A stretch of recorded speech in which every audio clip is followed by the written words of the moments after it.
Partager la parole et puis j'ai écouté certains témoignages comme un clin d'œil du Seigneur en me disant je crois que voilà, tu es dans la bonne direction par rapport à la parole.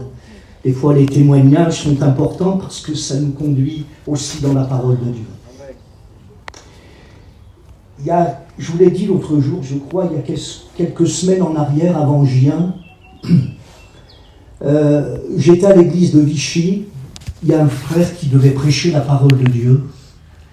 Et avant qu'il prêche la parole de Dieu, il y a un mot qui est revenu sur mon cœur. Et à un moment donné, il a dit, voilà, bien Gérard, t'es là, lève-toi, comme les frères l'ont fait, et présente cette réunion à Dieu, cette parole au Seigneur. Et dans ma prière, ce mot, je vais le dire parce que ça va être le sujet de mon message. J'ai dit, Seigneur, même si l'évangile dérange, béni soit Dieu pour l'évangile. Et ce mot, l'évangile dérange, ça a été comme une étincelle qui a allumé un feu. Parce que je crois qu'il faut une étincelle pour allumer un feu. Des fois, on veut prêcher, mais il n'y a pas d'étincelle, alors le feu ne peut pas tomber. Il faut toujours une étincelle pour que le feu tombe. Alors, cette parole m'a travaillé dans la nuit, mais je me suis dit, mais qu'est-ce que j'ai été dire, moi ? Un évangile qui dérange ? Mais c'est tout le contraire de l'évangile. L'évangile que nous avons, c'est un évangile de paix, un évangile de repos. Mais un évangile qui dérange, c'est une contradiction. C'est paradoxal. On ne peut pas dire que l'évangile dérange. Et pourtant, en étudiant la Bible, en regardant dans la Bible, je me suis dit, béni soit Dieu pour l'évangile qui dérange. Vous savez, l'évangile, il y a plusieurs facettes. Jésus sauve, Jésus guérit, Jésus pardonne, Jésus délivre, Jésus revient. Merci pour la parole de Dieu. Mais l'évangile aussi doit déranger. Vous avez raison de ne pas dire amen tout de suite. Il faut quand même qu'on développe le message pour comprendre la parole de Dieu. Je vois les yeux, ils sont comme ça. Qu'est-ce qu'il va nous dire le frère ? Non, je pense que si l'évangile ne dérange plus personne, on est à côté. Le frère l'a dit tout à l'heure dans son témoignage, quand il voulait distribuer des CD ou des Bibles parmi les inconvertis. L'ancien lui a dit, surtout n'y va pas. Justement, il faut y aller. Il faut que l'évangile aujourd'hui dérange. Si on dérange plus personne, alors on va devenir comme certains religieux, des bons papas gâteaux assis sur des chaises. On va s'ankyloser. Et là, en attendant le retour du Seigneur, non, il faut, frères et sœurs, que l'évangile dérange. Dans le mot dérange, c'est le mot importuner, gêner, troubler, même bouleverser. Il faut que l'évangile bouleverse aujourd'hui. Dites pas amen si vous ne voulez pas dire amen, c'est pas un problème. Moi, j'ai regardé dans la Bible déjà pour entrer dans le message. Beaucoup de personnages bibliques qui, en leur temps, ont dérangé. Prenez Abel, par exemple. Il a dérangé son frère, lui, en offrant à l'Éternel un sacrifice plus excellent que celui de Caïn. Ça l'a dérangé, son frère. Et on connaît la fin de l'histoire. À un moment donné, il s'est jeté sur son frère pour le tuer, parce que son offrande avait dérangé.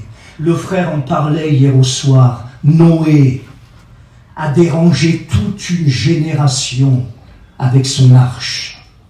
La Bible dit que c'est par la foi que Noé, divinement averti des choses qui devaient arriver et saisi d'une crainte respectueuse, construisit une arche pour sauver sa famille, et c'est par elle qu'il a condamné le monde. Noé a dérangé toute une génération avec une arche qui était plantée en plein désert, comme l'a dit le frère, alors qu'il n'y avait jamais une goutte d'eau qui était tombée du ciel. Ah Noé, prophète de malheur, construis donc ton bateau, la pluie ne viendra pas, il fait bien trop chaud. Mais la pluie est tombée au temps marqué. Elle a englouti tous ces incrédules qui se sont moqués de Noé. Joseph dérangeait ses frères avec ses songes et ses visions. Oui ou non? Il dérangeait ses frères. Il expliquait, il y avait les gerbes qui étaient là. Vos gerbes se courbaient, la mienne se dressait. Et ses frères ont dit, oh ben si ça continue, il vient bientôt dominer sur nous. Alors on l'a pris, on l'a simulé comme quelque chose, on l'a jeté dans un puits. Et puis son frère Ruben a dit non, on va quand même pas le supprimer. Ils l'ont vendu aux Ismaélites, à des gens qui partaient. Mais ça avait dérangé. Samson, quand l'Esprit de l'Éternel était sur lui. Frères et sœurs, on a besoin de l'Esprit de Dieu. Tout l'hiver, là, sur la télévision, on n'arrête pas de nous balancer les mêmes choses. L'intelligence artificielle. L'intelligence artificielle. Ce que l'Église de Jésus a besoin ce matin, c'est pas l'intelligence artificielle, c'est l'Esprit de Dieu. Amen. Quand l'Esprit de Dieu était sur Samson, avec une simple mâchoire d'âne, il a tué des milliers de Philistins. Moïse a dérangé tout le pays d'Égypte, lui, avec les plaies qui sont tombées. Il a dérangé Pharaon, il a dérangé tout le pays d'Égypte. Mais le plus beau, frères et sœurs, Jésus, avec sa lourde croix, quand il l'a traîné dans les rues de Jérusalem, il a dérangé le diable. Amen. Frères et sœurs, si on n'arrive plus à déranger le diable, on va le voir au travers de l'Écriture, on passe à côté aujourd'hui.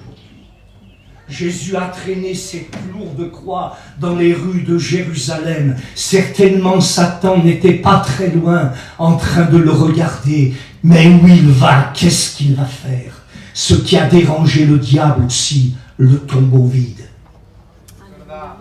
Parce que la Pâque, la victoire de la Pâque, c'est pas Jésus sur la croix, c'est le tombeau vide. Et ça a dérangé le diable. Jean-Baptiste a dérangé le roi Hérode quand il lui a dit « Il ne t'est pas permis d'avoir la femme de ton frère ». Ça l'a dérangé.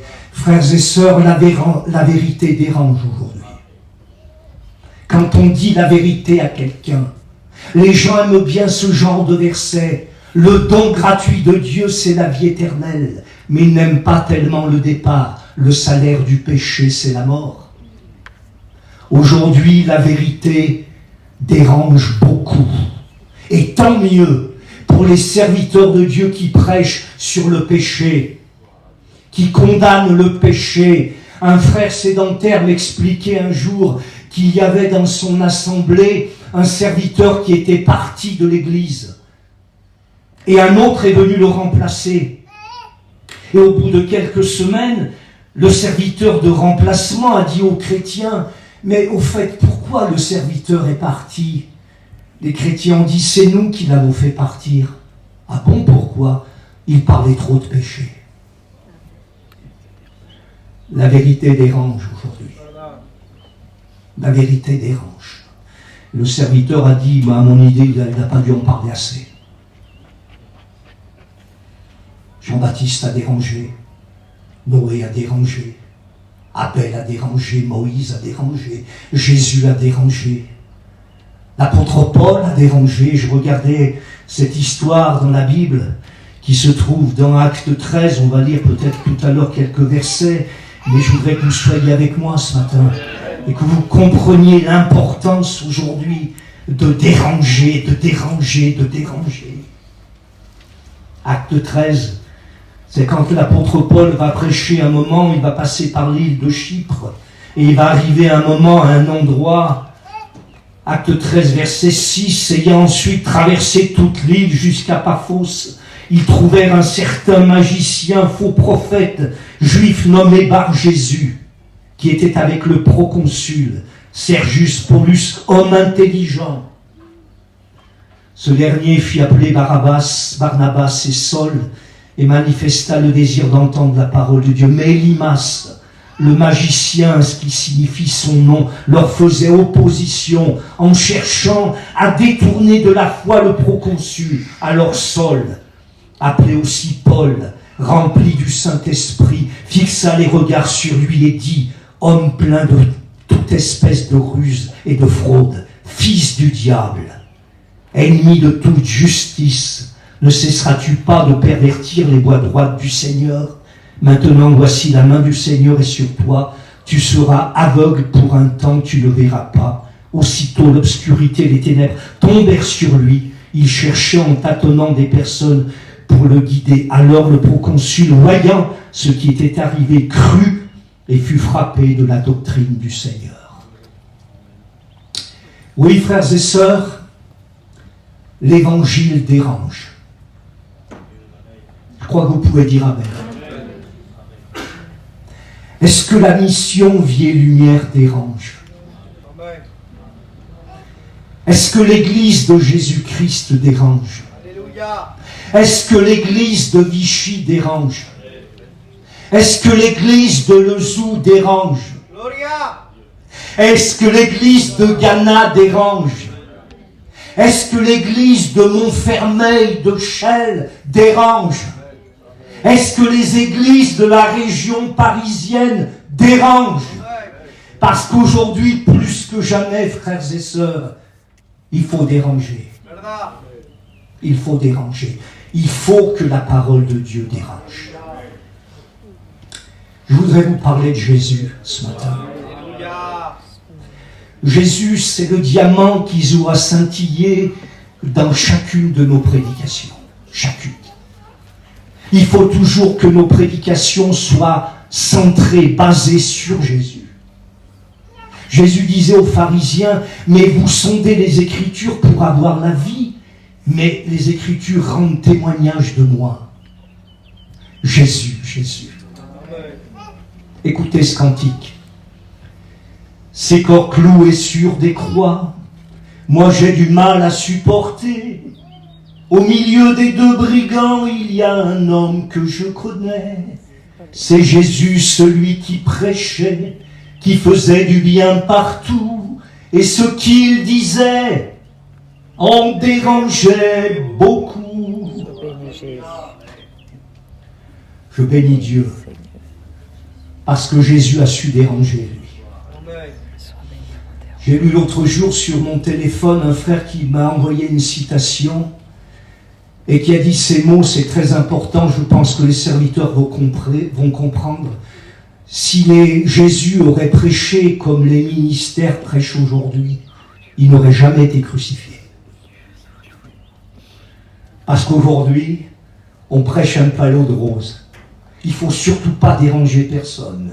Jésus a dérangé, lui. Jésus a dérangé. Beaucoup, beaucoup. Sa venue a dérangé déjà. Quand il est venu sur la terre des hommes, on n'a pas voulu de lui à l'hôtellerie. Vous connaissez, il est dans une étable. Quand Hérode a su qu'un roi allait venir, il a eu peur pour sa couronne, il a eu peur pour son trône, en voulant dire un nouveau roi des Juifs arrive. Il a fait tuer les enfants de 0 à 2 ans, des centaines d'enfants. On a entendu des cris de partout, sur Bethléem, dans tous ces villages. Parce que Jésus dérangeait. Son ministère, écoutez frères et sœurs, j'ai noté quelques notes ce matin de bonheur à l'église, mais son ministère a beaucoup dérangé. Les gens venaient vers Jésus pour le reprendre, mais quand il retournait chez eux, il disait « Jamais homme n'a parlé comme cet homme. » Mais Jésus a beaucoup dérangé. À un moment donné, dans l'évangile de Marc, où la parole de Dieu nous dit qu'on a amené un malade paralytique avec 4 hommes, on l'a descendu au milieu de la maison, et là Jésus a dit devant tous ces gens qui étaient là, voyant leur foi, « Tes péchés te sont pardonnés. » Ça dérangeait beaucoup ça, hein.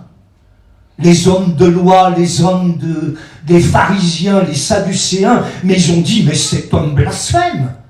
Qui est celui qui peut dire, tes péchés te sont pardonnés, sinon Dieu? Mais Jésus a dit, afin que vous voyez que le Fils de l'homme a tout pouvoir, je te le dis au nom de Jésus maintenant, prends ton lit, lève-toi et marche. Jésus dérangeait beaucoup. Jésus dérangeait beaucoup. Il a guéri un homme à la main sèche le jour du sabbat. Et ça dérangeait aussi les pharisiens, tous ces hommes de loi. Quand il a guéri cet homme à la main sèche, les pharisiens sortirent et se consultèrent sur le moyen de faire périr Jésus, parce qu'il dérangeait. Quand il disait à quelqu'un qui était possédé, un homme qui avait un esprit impur, sort de ce corps, les gens ont dit, mais c'est incroyable, il commande même avec autorité aux esprits impurs et ils sortent.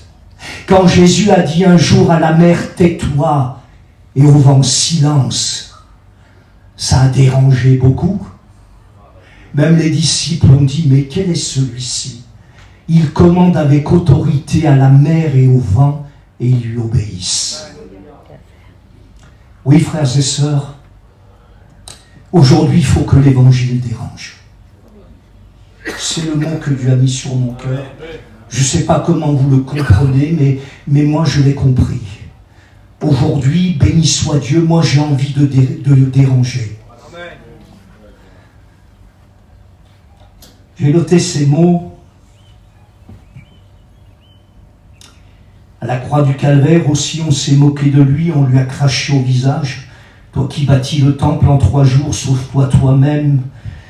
On a tracé dans son dos de longs sillons, on a labouré son dos. Jésus avait dit cette parole, ou plutôt les torts aux Hébreux nous rappellent cette parole.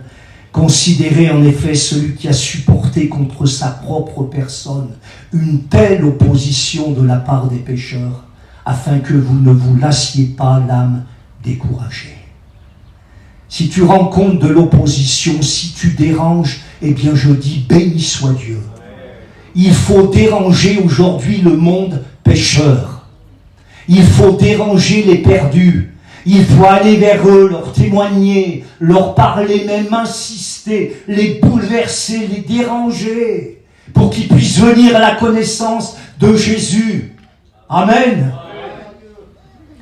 De toute manière, je l'ai noté, par rapport au monde, le monde ne nous aime pas. Si on se conforme au monde, on sera comme le monde. Mais l'apôtre Jean nous dit ces mots, n'aimez pas le monde, ni les choses qui sont dans le monde, car si tout ce qui est dans le monde, la convoitise des yeux, la convoitise de la chair, l'orgueil de la vie ne vient pas de Dieu, mais vient du monde, et le monde passe, et sa convoitise aussi, mais celui qui fait la volonté de Dieu demeure éternellement. Le monde ne nous aime pas, parce qu'on les dérange. Comprenez ça? Si tu déranges pas le monde, c'est peut-être parce que tu fais partie du monde.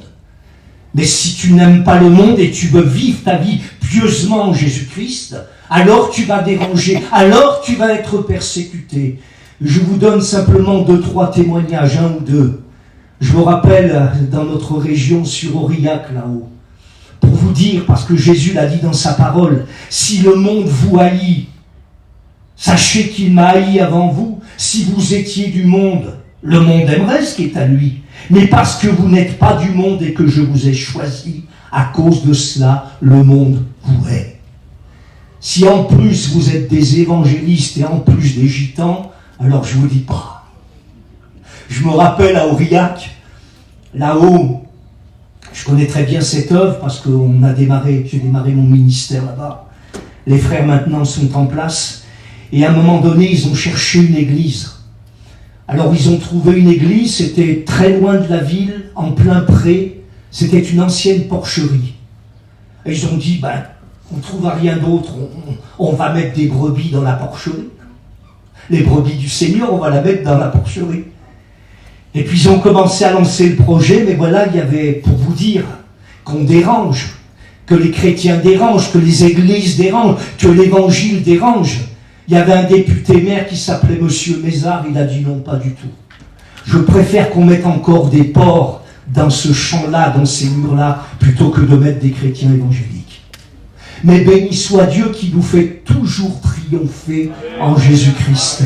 Ils ont laissé tomber l'affaire, ils se sont mis devant Dieu, et aujourd'hui le Seigneur leur a donné une église magnifique en plein centre commercial de la ville d'Aurillac. Mais c'est pour vous montrer qu'aujourd'hui nous dérangeons. Et tant mieux si on dérange. Tant mieux. Parce qu'on porte la parole de Dieu. Je me rappelle encore d'un témoignage qui me concerne un peu. On était partis en mission sur Poitiers, je crois. Et on était quelques caravanes, ça remonte vieux. Et puis avec nos caravanes, on s'est mis dans un endroit bosselé, avec des chardons, avec des buissons, mais c'était un terrain militaire. Et on me dérangeait là aussi dans ce terrain militaire. Alors ils avaient fait un article sur le journal, parce que le commandant, il s'appelait Pistolet. Alors ils avaient mis le pistolet contre la croix. Alors Pistolet, il a cru qu'il a gagné, il nous a fait partir du terrain militaire, mais béni soit Dieu qui nous fait toujours triompher en Jésus-Christ. La mairie nous a placés dans un stade en plein milieu centre-ville. Et je bénis Dieu pour l'évangile qui dérange, frères et sœurs. Moi, j'ai envie de déranger. Vous savez, dans un wagon, ou plutôt dans un train, il y a deux choses. Il y a les wagons et la locomotive. Il y a des chrétiens qui seront toujours des wagons. Moi, je veux être une locomotive. Je veux tirer les autres.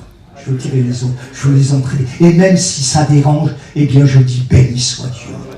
Merci Seigneur. L'évangile qui dérange. Vous comprenez qu'on arrive quand même à la fin des temps et qu'il serait peut-être bon de se bouger un peu pour certains. Excusez-moi, je sais bien que vous êtes tous parfaits ici, mais des fois, est-ce qu'on n'a pas besoin de se bouger un peu et de dire, mais ça fait combien de temps que je n'ai pas témoigné? Ça fait combien de temps que je n'ai pas parlé du Seigneur? Ça fait combien de temps que je n'ai pas amené une âme au Seigneur? Tu ne déranges pas? C'est parce que tu ne déranges pas. Il y a un vieux frère qui est parti auprès du Seigneur, s'il était sur Dijon, le vieux frère Guigui, je ne sais pas si vous avez connu, il disait ces mots. Satan, c'est l'homme en pantoufles. Et quand il voit une église qui dort, il se promène au milieu d'elle avec des pantoufles pour surtout ne pas la déranger. L'évangile qui dérange. Vous me suivez là, frères et sœurs? Peut-être cette parole s'adresse peut-être plus au ministère. Même vous, frères et sœurs, on a besoin de déranger aujourd'hui. Alors je continue. Déranger qui? Eh bien, le monde pécheur, tous les perdus. Déranger qui aussi? J'ai noté ces mots. Nos familles. Est-ce que vous dérangez vos familles? Moi, j'ai remarqué quand il y a un premier dans une famille qui se convertit, ça dérange beaucoup les autres. Oui ou non? Beaucoup les autres. Ils se disent, mais oh mon Dieu, où il est tombé celui-là? Avec des alléluia, avec des chrétiens. Ça les bouleverse, ça les bouscule. Eh bien, je dis tant mieux pour l'évangile qui dérange. De toute manière, Jésus a dit ces mots.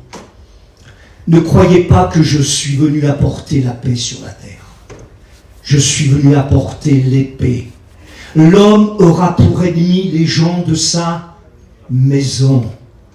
L'homme contre son père. La fille contre sa mère. La belle-fille contre la belle-mère. Ça a toujours existé de toute manière.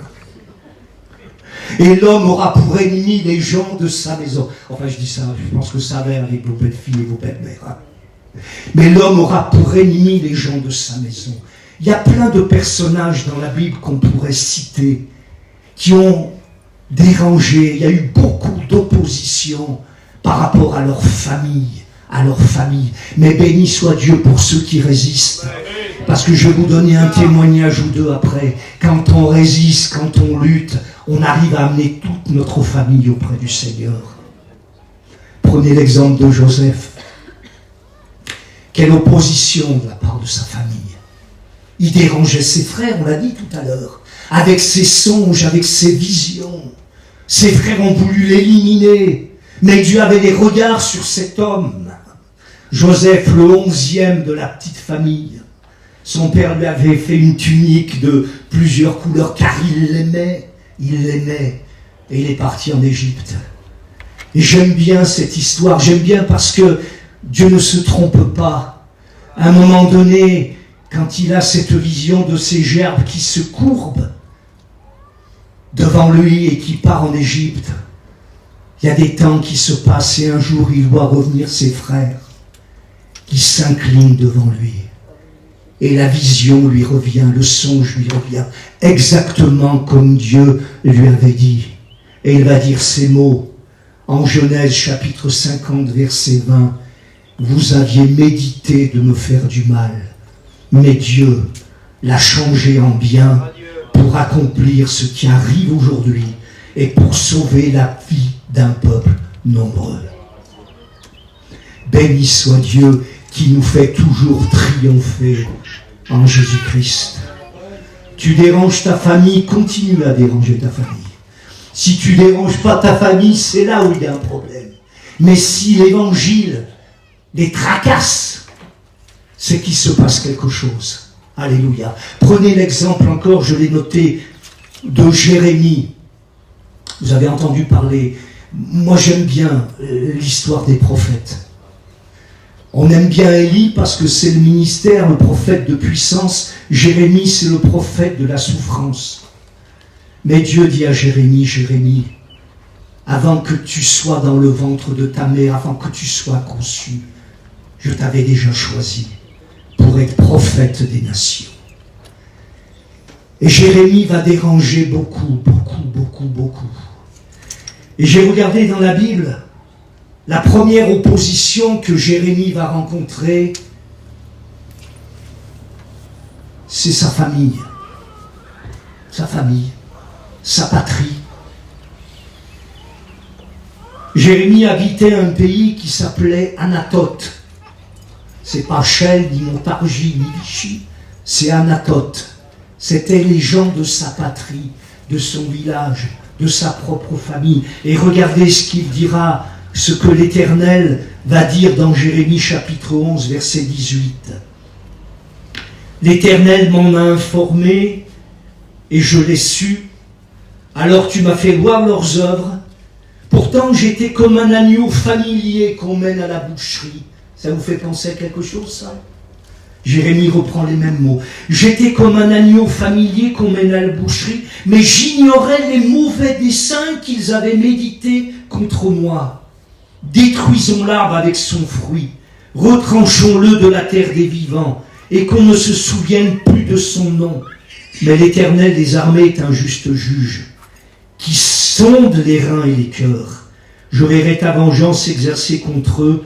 C'est à toi que je me confie ma cause. C'est pourquoi, ainsi parle l'Éternel contre les gens d'Anathoth, qui en veulent à ta vie et qui disent, ne prophétise pas au nom de l'Éternel, ou tu mourras de notre main. Quelle opposition, Jérémie, par rapport à sa propre famille, à ses propres gens de son propre village. Il disait, Jérémie, tais-toi, arrête de prophétiser, sinon tu mourras par notre main. Mais Jérémie va continuer. Il va continuer son ministère. Parce que Dieu va lui dire au départ, Jérémie, je veux que tu sois comme une ville forte, comme une colonne de fer, comme un mur d'airain. Ils te feront la guerre, mais ne te vaincront pas, car je suis là, l'Éternel, pour te délivrer. Mon frère, ne plie pas devant ta famille. Ne te courbe pas devant ta famille. Tu les déranges, mais tu arriveras à gagner ta famille. En préparant ce message, je ne savais pas qu'il allait être là. Je pensais à notre frère Doudou. C'est un des premiers de sa famille. Il est avec nous. Il a toute sa famille derrière lui. Des frères, des sœurs, des neveux, des nièces, toute une grande famille. Et certainement, il pourrait nous témoigner en disant, je rencontre beaucoup d'opposition par rapport à ma famille, mais je vais te le dire de la part du Seigneur, sois comme une ville forte, sois comme une colonne de fer, sois comme un mur d'airain. Tu déranges, mais continue à prier pour lui. Et tôt ou tard, tu verras les voir venir au Seigneur. Alléluia.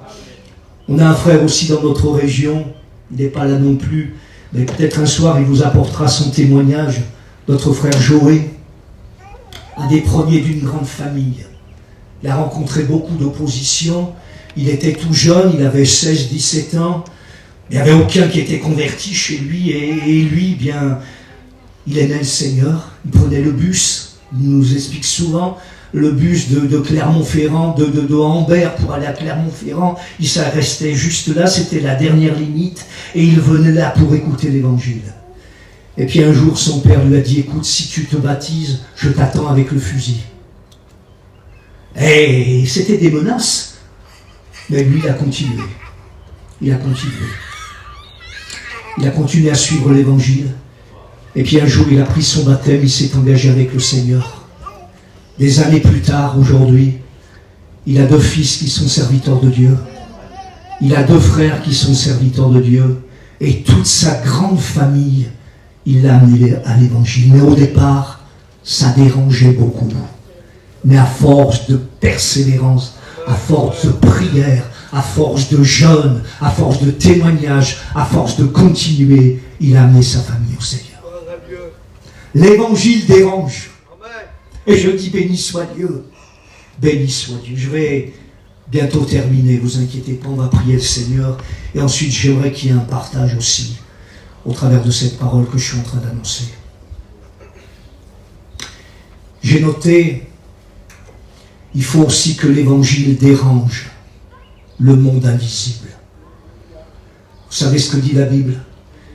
Car nous n'avons pas à lutter contre la chair et le sang, mais contre les dominations, les autorités, contre les esprits méchants qui sont dans les lieux célestes. Mais si l'évangile ne dérange plus, mes frères et sœurs, ça pose un problème. Moi, je regardais dans la Bible, dans Acte 16, je crois, à un moment donné, c'est l'apôtre Paul avec des disciples qui témoignent, qui prêchent, qui exercent leur ministère. Il y avait une femme qui les suivait depuis quelques jours. Et elle criait, ce sont les serviteurs du Dieu très haut, écoutez-les. À mon idée, quelque part, l'évangile devait déranger. Et puis l'apôtre Paul, rempli du Saint-Esprit, il a regardé un moment et lui a dit, sors de ce corps. Elle avait un esprit de divination. Qu'est-ce qui avait dérangé l'évangile? L'évangile dérange les puissances ténébreuses. Et je bénis Dieu pour cela. Je vais vous donner un petit témoignage, c'est pas vieux ça.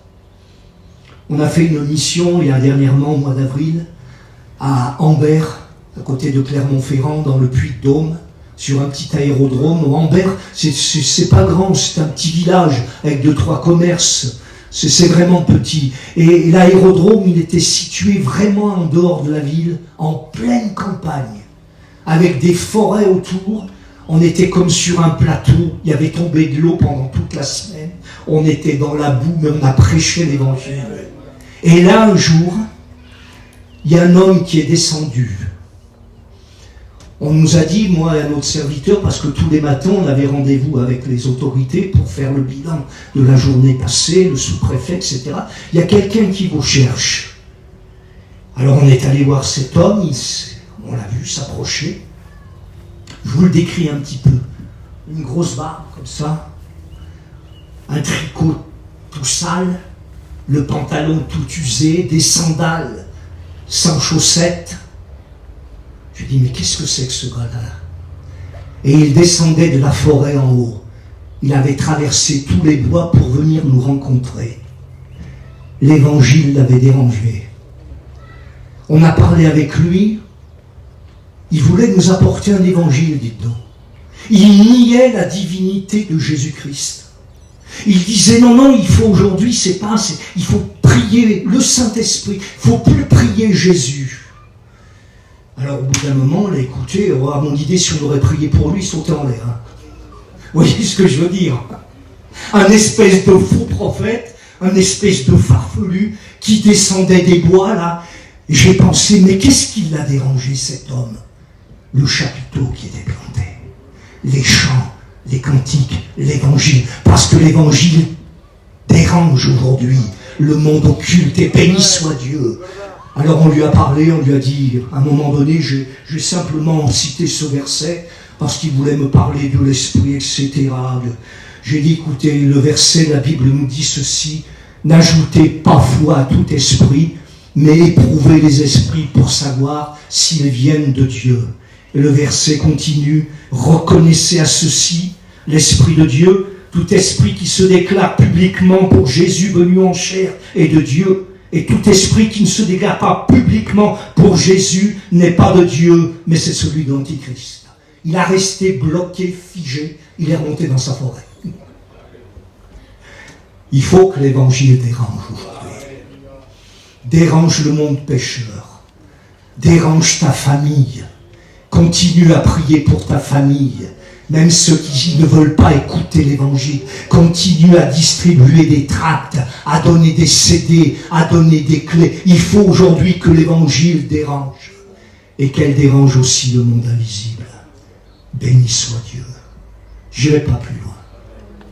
Voilà ce que Dieu avait mis sur mon cœur ce matin. Ce que Dieu voulait nous transmettre au travers de sa parole. Un évangile qui dérange.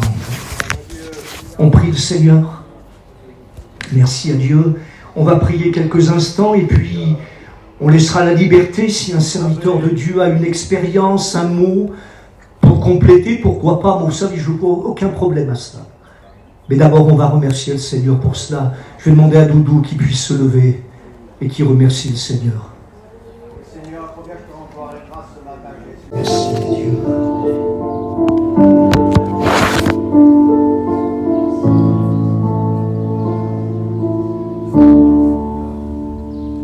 Au-delà des problèmes, des montagnes qui se trouvent là devant toi, au-delà de cela, Dieu règne et ses yeux sont fixés sur toi. Il te suffit juste d'entrer dans sa présence. Tu es à ses yeux ce qu'il y a de plus précieux.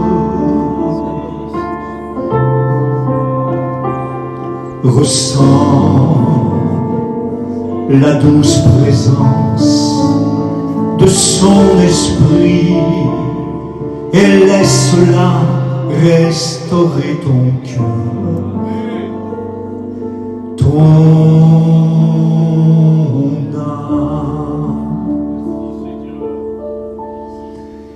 il y a la puissance dans le nom de Jésus pour briser tes chaînes. Il y a tout ce qu'il faut pour que tu sois libre enfin. Il y a la puissance dans le nom de Jésus pour briser tes chaînes. Il y a tout ce qu'il faut pour que tu sois libre enfin et heureux.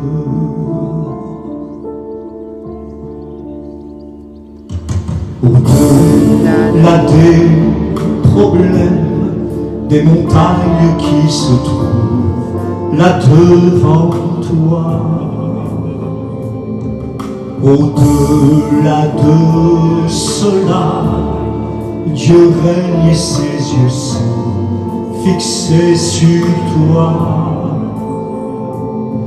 Il te suffit juste d'entrer dans sa présence.